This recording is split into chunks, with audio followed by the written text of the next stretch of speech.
Hi guys, welcome back to my channel. ఈరోజు మన recipe వచ్చేసి టమోటా చట్నీ అండి. ఎంతో రుచికరంగా ఉండే టమోటా చట్నీ. దానికి కావలసిన ఇంగ్రీడియంట్స్ చూద్దాము. ముందుగా నేను 1 కేజీ టమోటాలు తీసుకున్నాను. మంచిగా పండిన టమోటాలను తీసుకొని శుభ్రంగా వాష్ చేసుకోవాలి. 2 టైమ్స్ వాష్ చేసుకొని మంచిగా పొడి బట్టను తీసుకొని వాటిని నీట్గా తేమ అస్సలు లేకుండా మంచిగా మనము తుడుచుకొని ఆరిపోయే వరకు ఉంచుకుంటేనే మనకి ఈ చట్నీ అనేది నిల్వ ఉంటుందండి.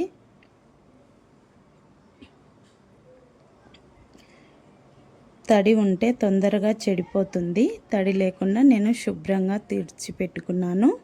టమోటాలని మంచిగా ఒక టమోటాని 8 పీసెస్గా కట్ చేసుకోవాలి. పైనున్న బుడపని తీసేయాలండి, లేకపోతే కన్నా అది సరిగ్గా మగ్గిపోదు. అలా మొత్తం నీట్గా కట్ చేసుకోవాలి.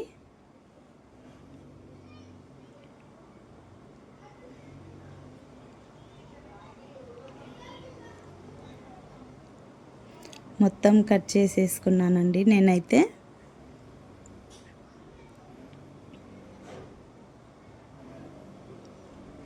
ఇంకా మనము దాంట్లో కావాల్సిన మసాలా పొడిని ప్రిపేర్ చేసుకుందామండి. మందపాటి కడాయిని గ్యాస్ మీద ఉంచుకొని మంటను మీడియం టు లో ఫ్లేమ్లోకి అడ్జస్ట్ చేసుకుంటూ మనము వీటిని మంచిగా ఫ్రై చేసుకోవాలండి. దానికోసము 1 టేబుల్ స్పూను ఆవాలు, 1 టేబుల్ స్పూన్ జీలకర్ర, 1 టేబుల్ స్పూను మెంతులు తీసుకున్నానండి. మంచిగా గోల్డెన్ కలర్ వచ్చే వరకు మంటను మీడియం ఫ్లేమ్లోనే ఉంచుకొని మంచిగా వేయించుకోవాలి. వేయించి పక్కన తీసి పెట్టుకొని మనము ఇప్పుడు మళ్ళీ మరొక కడాయిని గ్యాస్ మీద ఉంచుకొని మంటను లో ఫ్లేమ్లోనే ఉంచుకుంటూ టమోటాలని కాస్త 2 టేబుల్ స్పూన్ల ఆయిల్ని వేసి ఫస్ట్ మనం కట్ చేసి పెట్టుకున్న టమోటా ముక్కలన్నిటిని కూడా అందులోకి వేయాలి. మంటను హై ఫ్లేమ్లో ఉంచితే త్వరగా అందులో ఉన్న వాటర్ అంతా పోయి ముక్కలు మెత్తబడవు. అందుకనే మంటను లో ఫ్లేమ్లో ఉంచుకొని మధ్య మధ్యలో కలుపుతూ అందులో ఉన్న వాటర్ మొత్తాన్ని పోయే వరకు కలుపుతూనే మనము మగ్గించుకోవాలి. నేను కొంచెం మగ్గిన తర్వాత చింతపండు వేస్తున్నాను. నేను తీసుకున్న 1 కేజీ టమోటాలకి నేను 100 గ్రామ్స్ చింతపండు వేసానండి. 100 గ్రామ్స్ అయితే కనుక మనం తీసుకున్న టమోటాలకి కరెక్ట్గా సరిపోతుంది.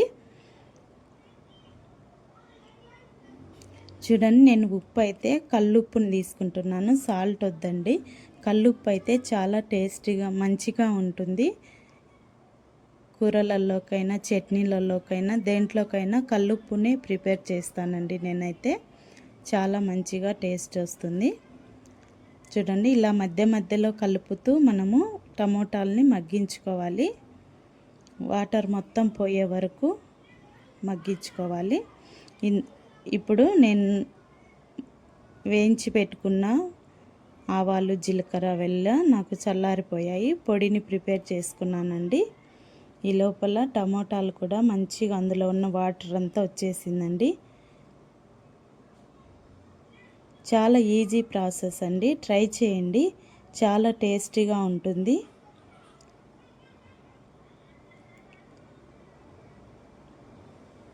చూడండి, ఇప్పుడు నాకు వాటర్ అంతా పోయింది. నేను తీసుకున్న కేజీ టమోటాలకు నేను 1 కప్పు కారం అయితే వేసానండి. కొంచెం కారం ఎక్కువగానే ఉంటేనే చాలా బాగుంటుందండి, తక్కువ ఉండకూడదు. ఒక హాఫ్ టేబుల్ స్పూన్ అయితే పసుపును కూడా యాడ్ చేయాలి.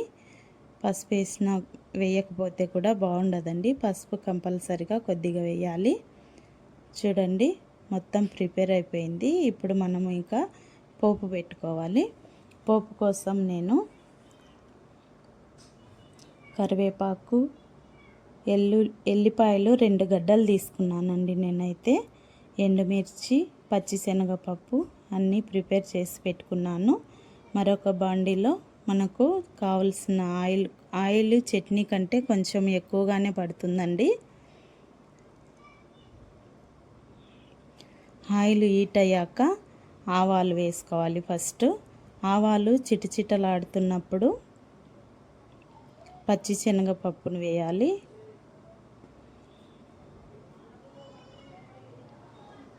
తర్వాత మినప్పప్పును వేసాను.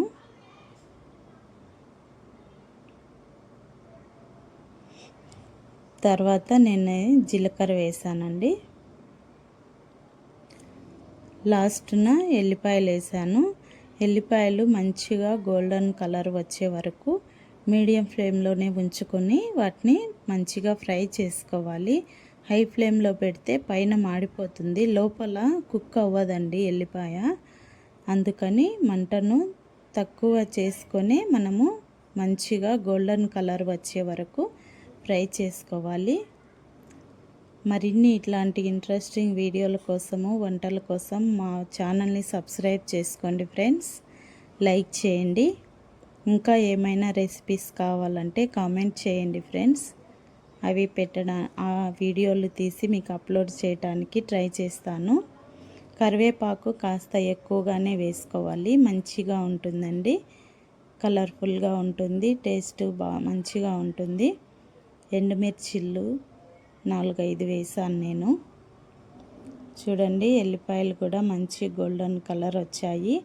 నేను ముందు ప్రిపేర్ చేసుకున్న మెంతులు, ఆవాలు, జీలకర్ర పొడి చేసి పెట్టుకున్నాను.